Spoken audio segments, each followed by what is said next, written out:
ठाण्यामध्ये भाजप स्वबळावर निवडणूक लढवण्याच्या जवळपास तयारीत आहे। रोज त्यांच्या भूमिका समोर येतात। अशातच ठाण्यात नवे बॅनर्स लागलेले आहेत, ज्यात असं म्हटलं जातं की ठाण्याचा विकास चप्पा चप्पा सर्वत्र दिसेल, फक्त आणि फक्त भाजप। त्याच्यावरती मेंदे गटानं बोललं पाहिजे ना, त्यांच्याशी युती। आम्ही कसं काय बोलणार?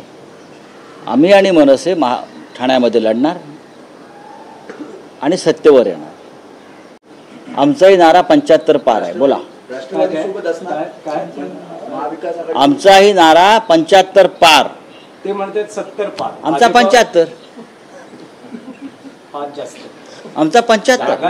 अहो 2 ठाकरे आहेत ना, 2 ठाकरे सप्पे भारी आव्हाड पण असणार का सोबत? बघा, ह्याच्यावर चर्चा होत राहील। हा सोबत आहे का, तो सोबत आहे का?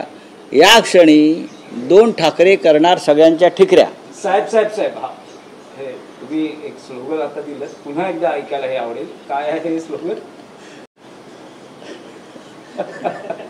तुम्हाला आवडलं ना स्लोगन, मराठी माणूस म्हणून? प्रत्येक मराठी माणसाला आम्ही 5 जागा जास्तच मिळवू। 2 ठाकरे काय करणार? 2 ठाकरे काय करणार? सगळ्यांच्या ठिकऱ्या उडवणार। तुम्ही म्हणाला ठाण्यात 75, तर मुंबईत किती? पहा ना तुम्ही।